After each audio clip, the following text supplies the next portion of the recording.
오늘 무엇을 구해야 할까라는 제목으로 하나님 말씀을 증거하겠습니다. 저는 지금 하나님의 경륜이라고 하는 큰 주제를 가지고 지금 설교를 해가고 있습니다. 한 3주 정도 쉬었기 때문에 지난 4번의 설교를 잠깐 한번 돌아보겠습니다. 하나님의 경륜을 이해하고 삶의 방식을 바르게 해야 된다라는 말씀을 나눴습니다. 인격적인 그 하나님과 그분의 경륜을 따라 사는 이 훈련을 우리가 하지 않으면 누구라도 예외 없이 행운과 운명의 카테고리에 빠지고 맙니다. 이스라엘 백성들이 그랬죠. 옛시대의 종말을 구하고 새시대의 도래를 알리는 하나님의 경륜을 알려주었음에도 불구하고 이스라엘 백성들이 그 하나님의 경륜을 받아들이지 못했습니다. 결국 그들이 도착한 곳은 행운과 운명의 신을 섬기는 우상숭배의 현장이었죠. 그래서 우리가 하나님의 경륜을 우리가 이해하고 그 경륜을 따라 살아가게 되면 정말 하나님의 그 평강이 우리 가운데 가득할 것이고 예수 그리스도 안에서 약속된 그 모든 약속이 얼마든지 우리 가운데 예스가 된다는 것을 말씀드렸습니다. 그러나 행운과 운명에 따라 살게 되면 안식이 없습니다. 평강이 없고 늘 불안하고 뭔가에 기대지만은 확실치 않기 때문에 그래서 우리 영혼이 알거든요. 그래서 늘 불안과 두려움 속에 살아갈 수밖에 없게 되죠. 그리고 두 번째로 깊도다 하나님의 지혜와 지식의 풍성하며 라는 말씀을 나눴는데요. 그 하나님의 경륜을 옛 언약과 새 언약에서 살펴보았습니다. 성경은 구약과 신약, 옛 언약과 새 언약 이 큰 부분으로 되어 있죠. 하나님께서는 옛 언약과 새 언약이라고 하는 두 번의 그 언약을 통해서 구원의 경륜을 이루셨습니다. 옛 언약은 죄를 깨닫게 하는 것이고 새 언약은 죄의 용서를 받게 하는 것이죠. 그러니까 옛 언약은 죄를 깨닫게 하는 정도의 그 역할이 다합니다. 그리고 죄를 깨달은 다음에는 새 언약의 주인공 대신 예수 그리스도 앞으로 나와서 그 깨달은 죄를 다 해결받을 수 있도록 이렇게 하나님께서 구원의 경륜을 이루어 가셨죠. 그러면 옛 언약을 통해서 하나님이 깨닫게 하시기를 원하는 죄라는 것이 무엇인가? 그것은 내가 하나님 되고자 하는 것이죠. 하나님과 상관없이 내 뜻대로 하고자 하는 것, 내 힘과 내 지혜대로 살고자 하는 것, 내 중심으로 살고자 하는 것입니다. 그래서 옛 언약의 조건이 너희가 지키면 내가 복을 주겠다 이런 식의 계약 조건이었어요. 그러니까 옛 언약을 통해서 하나님께서는 이스라엘 백성들이 너희가 한번 지켜봐라는 기회를 주신 것이죠. 너희가 그토록 에덴 동산에서부터 하나님 없이도 내가 할 수 있다고 했으니까 한번 지켜보거라 하고 옛 언약을 통해 기회를 준 것입니다. 그런데 우리가 알듯이 이스라엘 백성들은 옛 언약 시절 내내 실패하고 말죠. 그래서 하나님께서 이제 새 언약, 은혜의 언약으로 이끄시는 것입니다. 그리고 이제 이 두 언약에 담겨 있는 그 하나님의 그 풍성한 은혜를 우리가 보고 그래서 사도 바울이 이 언약 속에 담겨 있는 하나님의 경륜을 깨닫고 승리의 비결을 얻었다. 그래서 나는 날마다 죽노라. 날마다 죽노라 하는 그것이 사도 바울을 승리하게 해줬던 비결이라는 것이죠. 어떻게 해서 이걸 깨달았습니까? 옛 언약 속에서 하나님이 가르쳐 주시고자 했던 나중심의 삶, 끊임없이 내가 주인 되고자 하는 그 지칠 줄 모르는 그 죄의 욕구에 대해서 내가 죽어야만, 날마다 죽어야만 내가 새 언약 안에서 이길 수가 있는 것이구나 하고 사도 바울이 깨닫고 그때부터 나는 날마다 죽노라 고백하면서 하나님이 주신 사도직의 사명을 완수해가는 것을 우리가 보게 됩니다. 그리고 이제 복의 개념에 대해서 말씀드렸습니다. 신명기 28장의 복과 저주는 옛 언약 시스템 안에서 작동되는 것이다. 새 언약 안에 있는 사람들에게는 작동되지 않습니다. 그러므로 새 언약 안에 우리들은 신명기 28장의 복과 저주 카테고리에서 떠나가지고 어디로 이사를 해야 되냐면 마태복음 5장에서 예수님이 나눠주신 산상수훈 가운데 있는 팔복, 그 복의 개념으로 넘어와야 됩니다. 신명기 28장에서는 꼴을 얻는 것이 복이었지만 마태복음 새 언약 안에서는 꼴을 얻는 것은 복이 아니라 기본이라고 그랬죠. 새 언약 안에 있는 사람들이 예수 그리스도를 통해 나가며 들어가며 얻는 것이라고 그랬어요. 그러면 새 언약 안에 있는 복은 무엇입니까? 종말에 받게 될 팔복. 심령이 가난한 자는 복이 있나니 천국이 저희 것이요 시작된 이 복, 종말에 받을 복의 개념으로 우리가 복을 바꿔야 된다고 말씀드렸습니다. 세 번째로 이제 이렇게 해서 새 언약 안에 들어온 우리가 드리는 예배의 자리가 어디인가? 오늘 우리가 참 은혜로운 예배를 지금 드리고 있는데 우리가 드리는 예배 자리는 우리 육신의 것으로 보면은 명동, 남산, 여기 뭐 몇 번지, 여기에 이 공간에서 예배를 드리지만 우리 몸은 여기에서 예배를 드리지만 우리 영혼은 이미 예수 그리스도께서 여신 그 생명의 길을 타고 들어가서 하늘 성소에서 지금 하나님께 예배하고 있습니다. 이것이 사실입니다.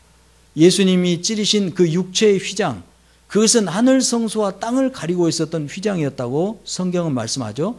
예수님이 십자가에서 자기 육체를 깨뜨릴 때에 하늘 성소를 가리고 있던 그 휘장이 찢어진 것입니다.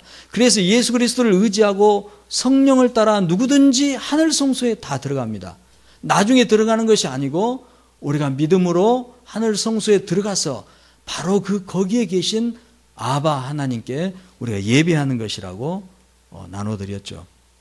그리고 네 번째로는 새 인류의 출현과 영적 전투에 대해서 말씀드렸습니다. 예수님께서 마지막 아담이요 둘째 사람이라고 묘사되는데 그것은 마지막 아담이라는 것은 흙으로 지어진 인류의 끝자락이라는 것입니다. 마지막. 그러니까 아담이 우리에게 물려줬던 모든 것들을 이제 정말 큰 떼문처럼 막아버리는 아담으로부터 흘러왔던 모든 영적 유산은 예수 그리스도를 통해 끝나는 것입니다. 끝나고 예수님이 둘째 사람이라고 하는 것은 그러니까 새로운 종류의 인류의 조상이 됐다. 이런 것입니다. 아담이 땅의 인류의 조상이었다면 예수님은 하늘의 인류의 조상이다. 그래서 고린도서 5장 17절에 그런즉 누구든지 그리스도 안에 있으면 새로운 피조물이라.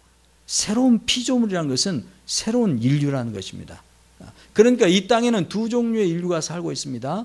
아담 계열의 인류와 예수님 계열의 인류, 두 종류의 인류가 살고 있어요. 우리들은 다 예수 그리스도의 계보를 따르는 하늘의 사람, 하늘의 새 인류인 것을 우리가 알고 고백하며 감사드린 것입니다. 그러나 하늘의 인류가 되었는데 의문점은 왜 여전히 우리의 삶에 매일매일의 삶에는 우리의 원대로 되지 않고 우리가 기대했던 대로 되지 않는 현실들이 현실의 문제인가? 그것은 아직 우리가 육체를 입고 있기 때문에 흙으로 빚어진 이 육체를 아직 우리가 가지고 있기 때문에 사탄은 하나님으로부터 흙을 먹고 사는 허락을 받았다는 것이죠. 그래서 사탄은 지금도 우리 육체의 오감을 통해서 우리 내면으로 침투해 들어올 수 있다는 이야기입니다. 그래서 우리 매일매일의 삶 속에서 우리가 유혹을 받게 돼요. 뿐만 아니라 사도 바울은 이렇게 이야기합니다. 성경 어느 부분에서 예수님께서 죄를 박멸해 버리신 것이 아니라 죄로부터 우리를 분리시켜 놓은 상태다. 분리된 상태. 그러니까 아직 우리 마음 안에는 죄의 법이 남아있다는 것이죠. 사탄이 우리 육체의 오감을 통해 들어와서 아직 우리 육체 가운데 있는 죄의 법을 활성화시켜가지고 우리를 죄 가운데로 끌어내리려고 여전히 시도하기 때문에 우리가 매일매일 영적 전투를 벌일 수밖에 없다는 것입니다. 이 영적 전투가 상당히 불편합니다. 유혹받지 않으면 너무 좋겠어요. 제가 40을 상당히 39살에서 40살 될 때 굉장히 기대했어요. 뭐 때문에 한번 기대했냐면은 공자가 40이 불혹이라고 그래가지고 40이 되면 정말 불혹이 되나 보다 하고 이제 더 이상 유혹에 시달리고 왔다 갔다 하는 그런 삶이 아니라 뭔가 정말 심지가 견고해서 평강에서 평강으로 이르는 그런 삶이 40대부터 시작되지 않을까 해서 기대를 했는데 웬걸요 40 딱 되고 보니까 속았다. 공자한테 속았다. 예, 그렇지 않더라고요. 예. 그런데 이 불편함이 있는데 하나님은 왜 하나님의 아들 예수 그리스도를 통해 우리를 구원해 놓으셔놓고도 왜 여전히 육체 안에 있는 이 불편함을 겪게 만드셨는가? 그것은 예수님의 부활에서 우리가 단서를 얻을 수 있는데 예수님이 부활하실 때 예수님의 옛 몸이 없어졌습니다. 예수님의 옛 몸이 그대로 있고 새 몸으로 부활하신 게 아니라 예수님이 육체 부활하실 때 새로운 육체의 재료로 옛 몸이 그대로 다 사용됐다는 이야기죠. 그래서 고린도전서 15장 58절에서도 사도 바울이 이렇게 합니다. 고린도서 15장은 부활장이에요. 부활장. 부활에서 굉장히 놀라운 진리를 설파하고 있는데 그 마지막 부분에서 사도 바울이 이렇게 우리에게 이야기해 줍니다. 그러므로 너희가 주 안에서 행한 모든 것이 헛되지 않으리라. 우리 육체로 이 땅에서 이 약한 것으로 심고 이 썩을 것으로 심는 모든 수고가 결단코 주 안에서 헛되지 않을 것이다. 이 연약한 육체, 늘 사탄의 유혹에 시달릴 수밖에 없는 이 육체, 이것이 때로는 불편하지만 오히려 이 불편함이 우리 주님을 위해서 우리가 아름다운 것, 거룩한 것, 영원한 것, 영원히 우리의 소유가 될 것을 심을 수 있는 기회를 제공해 준다는 것입니다. 할렐루야. 그러므로 이 사실 안에서 우리는 담대하게 예수 그리스도를 옷 입고 매일매일의 삶에서 이 영적 전투를 승리하는 저와 여러분 되시기를 축복합니다. 오늘은 5번째 이야기로 우리가 하늘 성소가 열려서 하나님 아버지 앞에 지금 나와 있는데 우리가 하나님께 무엇을 구해야 할까 하는 제목으로 은혜를 나누려고 합니다. 여러분 마태복음 7장과 누가복음 11장은 이제 병행 구절인데 기도에 대해서 가르쳐 달라고 한 제자들을 향해 예수님이 지금 기도에 대해서 가르침을 주고 있는 그런 부분입니다. 여러분 너무나 잘 아시죠? 구하라 주실 것이요 찾으라 찾아낼 것이요 두드리는 자에게 열릴 것이니라. 이런 놀라운 기도의 말씀을 하시는데 그 마지막에 마태복음 7장에서는 예수님이 이렇게 말씀하셨어요. 이 기도에 대한 믿음을 심어주시려고 제자들에게 기도할 때는 꼭 믿음으로 기도해라 하는 건 믿음을 심어주시려고 너희가 악한 자라 할지라도 너희가 흉악한 강도라 할지라도 너희 자식에게는 좋은 것으로 줄 줄 알지 않느냐. 하물며 하늘에 계신 너희 아버지께서 구하는 자에게 좋은 것으로 주시지 않겠느냐 이렇게 말씀하셨어요. 기도하시기 바랍니다. 하나님께서 좋은 것으로 주시지 않겠습니까? 우리가 악한 자라 할지라도 우리 자녀들에게는 좋은 것 주려고 하는 것인데 하물며 천부께서 독생자 예수 그리스도의 피값으로 구원하신 그 눈에 넣어도 안 아플 그 자녀들이 구하는 것들을 외면하시고 주시지 않겠느냐는 거예요. 그런데 누가복음 11장에서는 표현이 좀 다르게 돼 있어요. 너희가 악할지라도 좋은 것을 자식에게 줄 줄 알거든 하물며 너희 하늘 아버지께서 구하는 자에게 성령을 주시지 않겠느냐 하시니라 이렇게 되어 있습니다. 그러니까 우리가 하나님 아버지께 나가서 구해야 될 제일 좋은 것이 무엇라는 것인가요? 성령이시라는 성령. 우리가 하늘 성소로 들어가 아빠 하나님 부어주소서 주시옵소서 구해야 될 가장 좋은 것은 성령이십니다. 아버지 내게 성령을 부어주세요. 하나님 내게 성령을 충만하게 채워주옵소서. 하나님 오늘도 이 시간도 성령으로 내게 기름 부어 주옵소서. 이게 제일 좋은 기도, 가장 귀한 기도라는 것입니다. 이것은 약속이에요. 아버지께서 주시겠다고 약속하신 바예요. 그래서 사도 베드로가 그 최초의 설교에서 이렇게 증언했습니다. 베드로가 이르되 너희가 회개하여 각각 예수 그리스도의 이름으로 세례를 받고 죄 사함을 받으라. 그리하면 성령의 선물을 받으리니 이 약속은 이렇게 말씀하고 있는 것입니다. 성령을 선물로 받는 것은 예수 그리스도 안에서 약속된 하나님 아버지의 약속이에요. 그냥 받는 것이에요. 약속 따라. 그러니까 이 하나님 아버지의 약속을 믿고 성령을 구하시는 저와 여러분 되시기를 축복합니다. 왜 성령을 구해야 합니까? 왜 다른 어떤 것보다도 성령을 구해야 될까요? 성령을 구하는 것은 모든 것을 구하는 것과 똑같습니다. 에베소서 1장 15절에서 19절의 말씀 보면 사도 바울이 에베소 교회 성도들을 위해서 중보 기도하고 있다는 것을 지금 가르쳐주고, 내가 에베소 성도 여러분, 내가 여러분들을 위해서 매일매일 우리 아버지 앞에 나가 기도하는 것이 있는데, 무엇을 위해서, 여러분들의 무엇을 위해서 기도하냐면, 하나님 아버지께서 여러분들에게 지혜와 계시의 영을 주셔서 여러분들이 하나님을 알게 되기를 나는 너무나 기도하고 있습니다. 두 번째로, 그래서 하나님 아버지께서 여러분들의 마음의 눈을 밝히셔가지고 여러분들을 하나님이 부르신 부름의 소망이 무엇인지를 알게 되기를 나는 정말 간절히 기도하고 있습니다. 또 세 번째로는, 여러분들의 눈이 밝아져가지고 앞으로 여러분들이 하나님 아버지의 상속자로서 나중에 여러분이 물려받게 될 그 유업, 상속받게 될 그 유업의 영광이 얼마나 풍성하고 아름다운 것인지를 여러분들이 정말 알게 되기를 나는 기도하고 있습니다.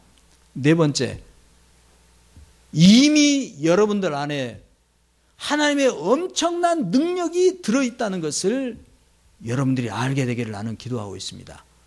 이 네 가지 기도를 하거든요.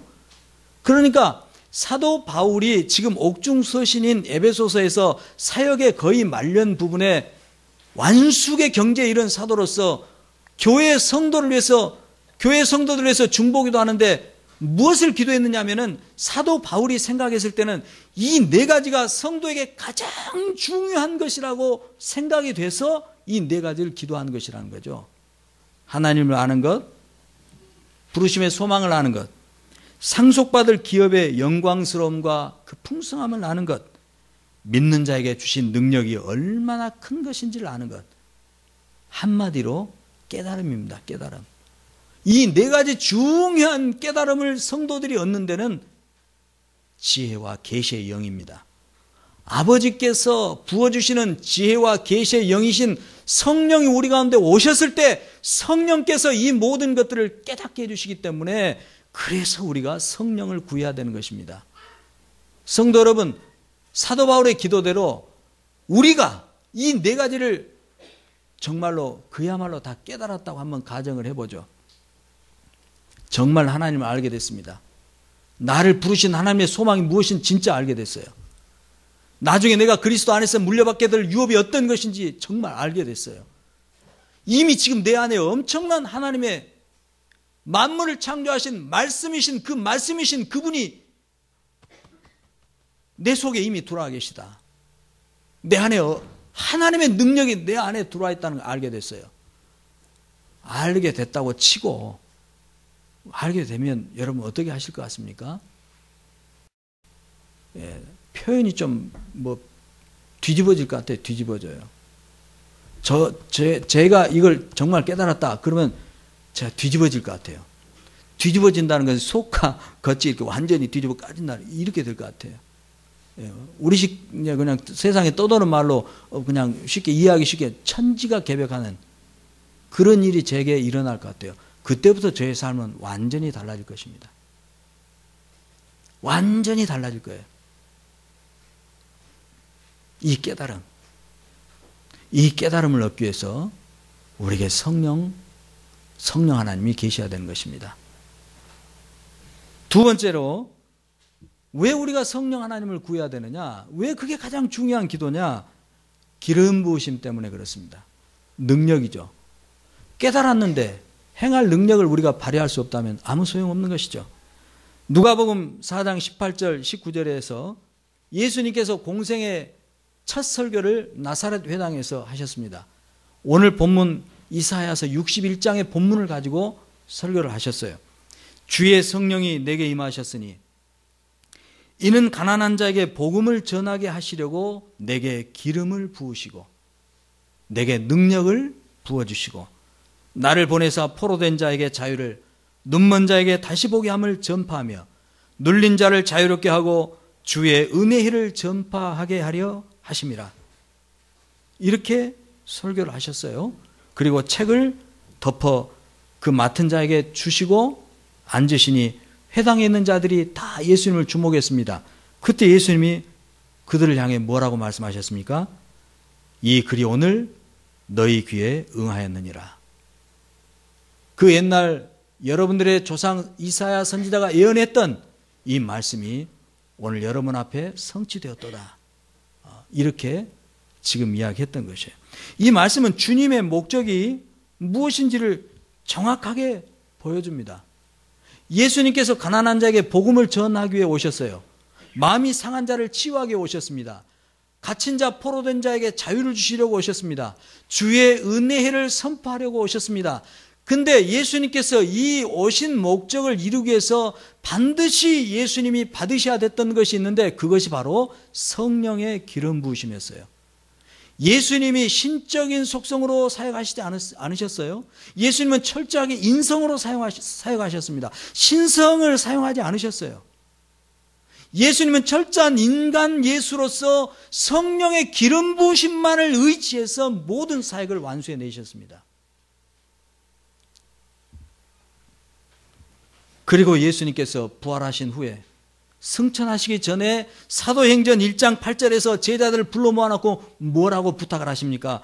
오직 성령이 너에게 임하시면 너희가 권능을 받고 예루살렘과 온 유대와 사마리아 땅끝까지는 내 증인이 되리라 하시니라. 그러므로 너희는 아버지께서 약속하신 것을 받기까지는 이 예루살렘을 떠나지 말고 기다리고 있어라. 성령의 기름 부으심을 받지 않고 하나님의 자녀 예수 그리스도의 제자로서의 사역을 할 수가 없다는 이야기죠. 우리에게 놀라운 깨달음을 주시고 그 깨달음대로 살 수 있게 해주시는 능력을 주시는 분이 바로 성령이십니다.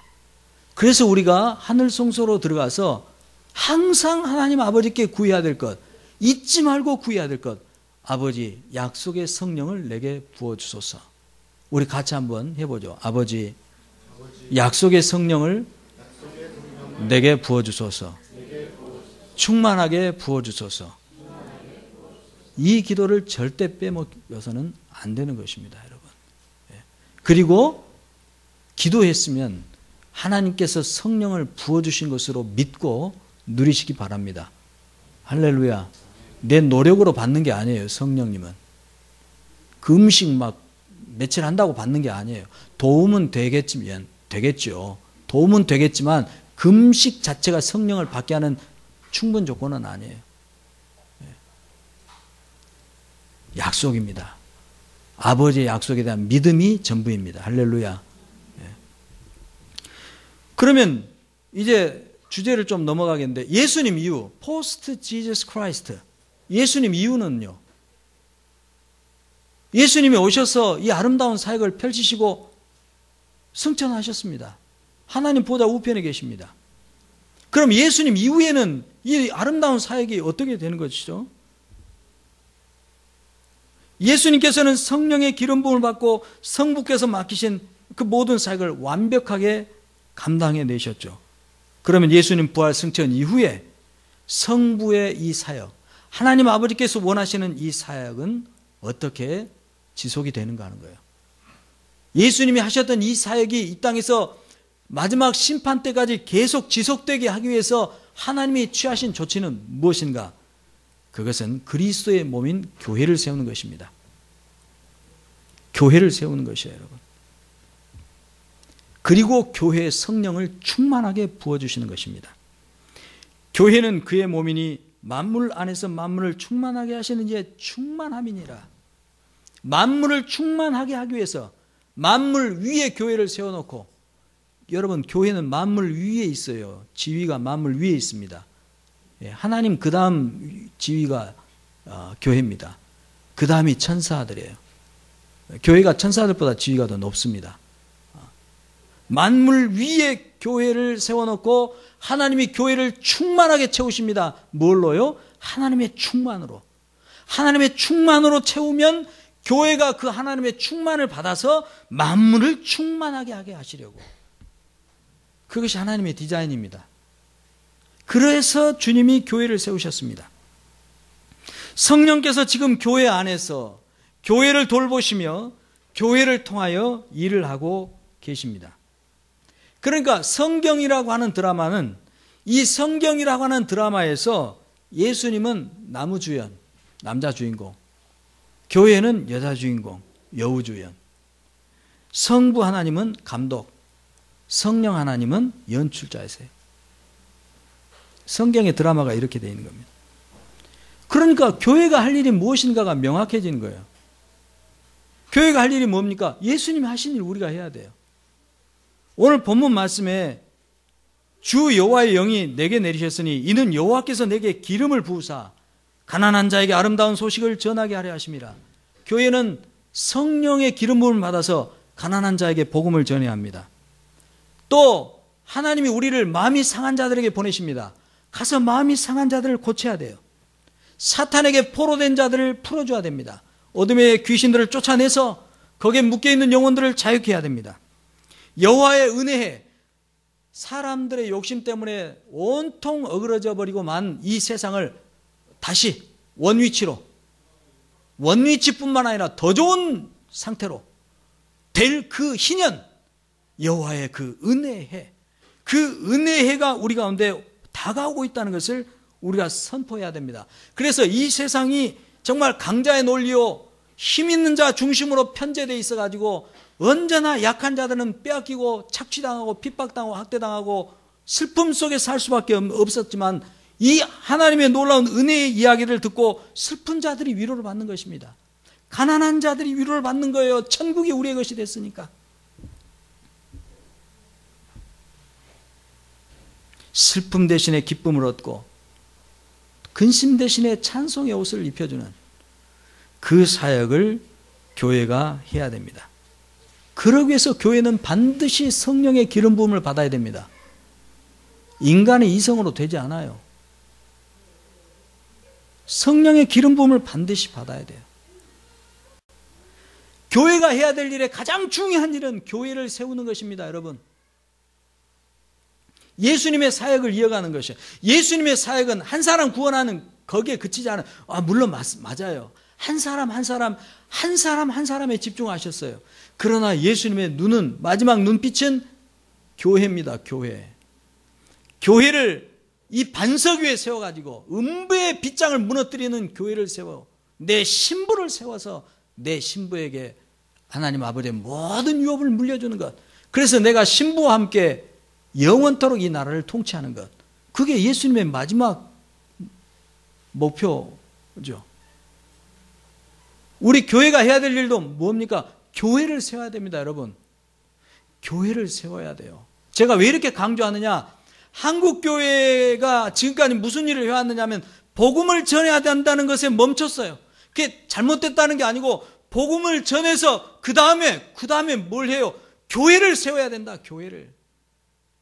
반듯한 교회, 성경 원형의 교회, 그 교회를 세워야 된다는 것까지 나갔어야 됐는데, 복음을 전해서 교회를 성장시키자, 이것으로 이상하게 방향이 틀어져 버렸단 말입니다.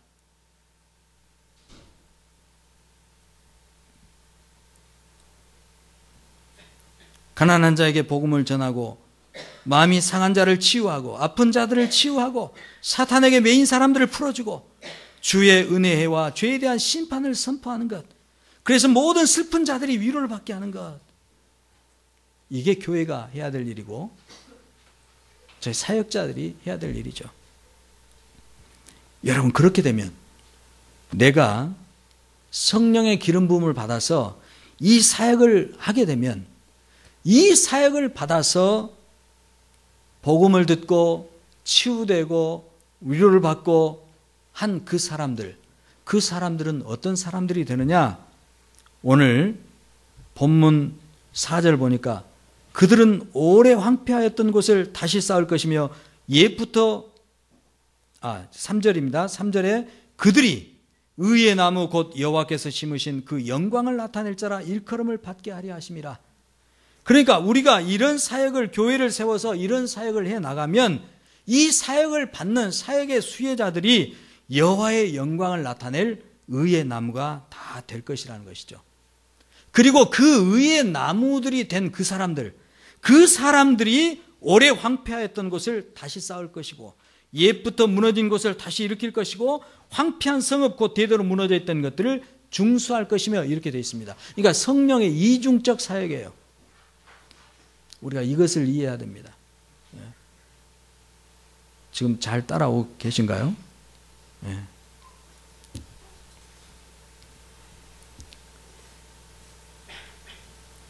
제가 하나님의 기름 부음을 받고 사역을 했습니다. 우리 형제 자매님들을 사역했어요. 우리 형제 자매님이 목사의 사역을 받고 위로를 받을 수도 있고 치유받을 수도 있고 어떤 하나님의 비전을 발견할 수도 있고 어떤 묶임으로부터 자유케 될 수도 있죠. 그러면 저는 성령에 의해 첫 번째 부름받은 소명자고 두 번째 2차적으로는 여러분들, 그 사역을 받는 사람, 제가 옛부터 무너진 성읍을 회복하는 게 아니에요. 여기 보니까 제가 무너진 성읍을 다시 회복하는 게 아니에요. 저의 사역을 통해서 일어난 사람, 그 사람이 옛부터 무너진 것을 다시 회복할 것이라는 겁니다. 이게 도미노 현상처럼 연쇄적으로 쭉 세상 끝까지 퍼져나가게 하는 것, 이게 하나님의 계획이세요. 그래서 우리가 성령의 기름 부심을 받고 교회를 세워서 그 교회가 이 사역들을 해가도록 우리가 해야 되는 것입니다. 그리고 오늘 본문 5절에서 9절까지는 믿음으로 순종하는 교회가 종말에 받을 보상을 이야기해 주고 있는데 그냥 쭉 한번 훑어갑니다. 외인은 서서 너희 양떼를 칠 것이고 이방 사람은 너희 농부와 포도원 지기가 될 것이다. 오직 너희는 여호와의 제사장이라 일컬음을 받을 것이며 사람들은 너희를 하나님의 봉사자라 부를 것이고 너희가 이방 나라들의 재물을 먹고 그들의 영광을 얻어 자랑하게 될 것이다. 수치 대신에 예수님 때문에 받은 수치 대신에 보상을 배나 얻을 것이고 예수님 100배를 얻을 것이라고 그랬죠. 능력 대신에 받게 될 몫으로 즐거워하게 될 것이다. 땅에서 갑절이나 얻고 영원한 기쁨이 있을 것이다. 그들의 후손, 주님께 순종하는 이 믿음의 교회 후손들을 만민 가운데 하나님이 알리실 것이고 보는 자들이 그들을 보고 저들은 여호와께 복을 받은 자손들이구나 인정하지 않을 수 없게 될 것이다. 이게 주님이 약속하신 보상이에요. 근데 이 그림이 나중에 어떻게 될지 저도 정확하게는 모르겠습니다. 가봐야 알겠어요. 가봐야 알겠는데 아무튼 이런 약속을 주님이 하셨습니다. 근데 여기까지 지금 이사야가 하나님의 계시를 받고 있는데 계시를 받으면서 조금 태도가 불량했던 모양입니다. 갑자기 하나님이 8절에서 뭐라고 말씀하셨냐면 물은 나 여호와는 정의를 사랑하며 불의의 강탈을 미워하여 성실히 그들에게 갚아주고 그들과 영원한 언약을 맺을 것이라. 왜 갑자기 이런 말씀을 하셨을까 묵상하는데 사람들이 잘 안 믿는 거예요. 교회가 잘 안 믿는 거예요. 그래서 하나님이 자기를 가리켜 맹세하는데 나는 정의를 사랑하고 불의를 미워하는 하나님인데 내가 너희들에게 이 약속을 해놓고 내가 지키지 않겠느냐. 자기 일을 지금 변호하시는 거예요. 하나님이 우리의 믿음을 북돋워 주기 위해서 나는 정의를 사랑하고 불의의 강탈을 미워하는 하나님이다. 그러므로 나는 반드시 이 약속을 지킬 것이다. 이 말씀입니다. 그리고 여기까지 하나님의 계시가 부어진 것을 이사야가 보고 마지막 10절 11절에는 이사야가 기뻐하는 대목이에요. 내가 여호와로 말미암아 크게 기뻐하며. 지금 이 이사야 선지자 이 선지서가 편집된 시절은 바벨론 포로 귀환해서 그쯤이에요. 그쯤. 그러니까 이스라엘의 형편이 이루 말할 수 없는 아주 공고한 상태입니다. 너무너무 어려운 상태예요. 너무너무 어려운 상태인데 그때에 하나님으로부터 이 놀라운 소망의 말씀들이 부어지고 반드시 그렇게 할 것이라는 하나님의 확언, 하나님의 맹세의 도장이 찍혀진 그 확언을 이사야가 받았을 때 그의 심령 안에 놀라운 기쁨이 솟아났다는 거예요. 그래서 내가 여호와로 말미암아 크게 기뻐하며 내 영혼이 나의 하나님으로 말미암아 즐거워하리니 이는 그가 구원의 옷을 내게 입히시며 공의의 겉옷을 내게 더하심이 신랑이 사모를 쓰며 신부가 자기 보석으로 단장함 받게 하셨음이라. 땅이 싹을 내며 황폐하였던 땅이 싹을 내며 동산이 거기 뿌린 것을 움돋게 함같이 주 여호와께서 공의와 찬송을 모든 나라 앞에 솟아나게 하시리라. 이렇게 선포하는 것이죠. 사랑하는 형제 자매 여러분, 날마다 우리가 하늘 성소에 들어가 하나님 아버지께 성령의 충만함을 구해야 할 것입니다. 그리고 깨달음과 행할 능력을 구해야 될 것입니다. 알게 해 주옵소서. 하나님을 알게 해 주옵소서. 부르심의 소망을 알게 해 주옵소서. 기업의 풍성함을 알게 해 주옵소서. 님이 내 속에 있는 능력이 어떤 것인지, 내가 어떤 능력자인지를 알게 해 주옵소서. 그리고 성령님 내게 능력으로 물붓듯 기름 부어 주셔가지고 이 모든 것들을 다 감당하고 열매를 맺어서 하나님 아버지께 영광을 높이는 제가, 우리 교회가 되게 해 주옵소서. 이렇게 기도하고 우리가 행해야 될 것, 교회를 세워야 돼. 교회가 추구해야 될 목표. 문제는 그럼 어떻게 교회를 세워야 됩니까? 책을 가져왔어야 했네. 그래서 교회 원형을 읽자는 거예요. 그래서 교회 원형을 읽어야 돼요. 어떻게 세워갈 것인가에 대해서 교회 원형을 읽고 머리를 맞대고 기도하고 함께 토론해야 돼요. 우리가 사는 이 시대 속에서는 어떻게 이 시대에 맞는 교회들을 세워가야 될 것인가? 어려운 일이거든요. 쉬운 일이 아니에요, 지금. 한 해에 3,000개씩의 교회가 문을 닫는다고 하는 현실입니다. 무지막지한 이 척박한 현실이죠.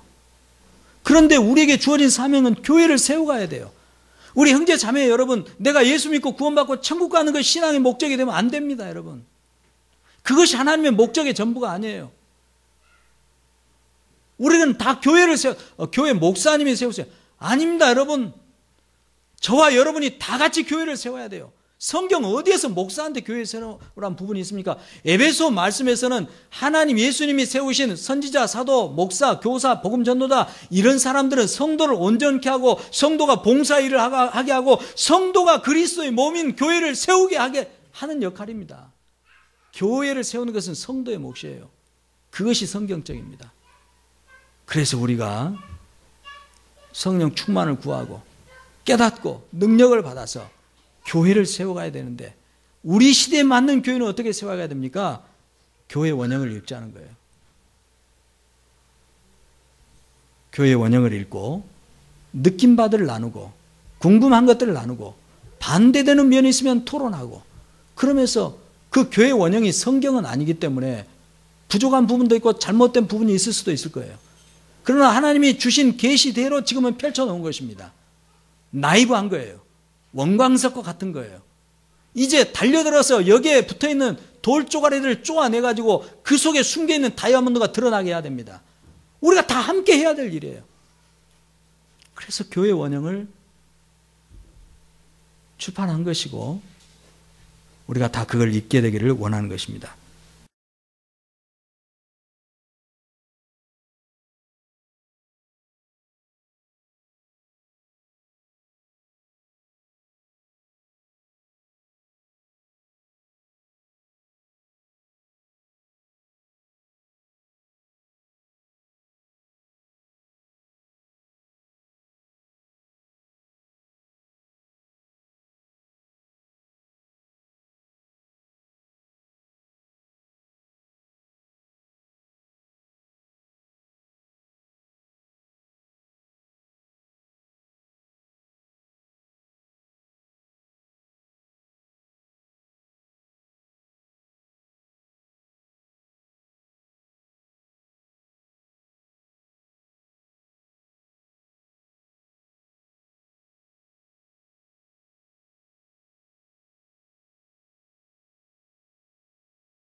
그래서 말씀과 성령 안에서 함께 길을 걷자는 것이죠. 이것이 오늘 하나님의 경륜 주제의 5번째 설교였습니다. 이제 말씀을 붙들고 기도하겠습니다. 면 목사님께서는 사도행전부터 쭉 앞으로 계시록으로 이어가실 것이고, 저는 하나님의 경륜 주제로 당분간 성령이 계시 주실 때까지 하나님 경륜 주제로 쭉 나갈 겁니다. 그러니까 여러분들 순차적으로 다시 좀 유튜브나 교회 웹사이트에서 들으시면서 한번 줄거리를 다시 한번 확인하면서 하나님이 지금 우리들에게 무엇을 지금 말씀하고 계시는가 우리가 귀 기울여 듣고 순종해 가기를 원합니다.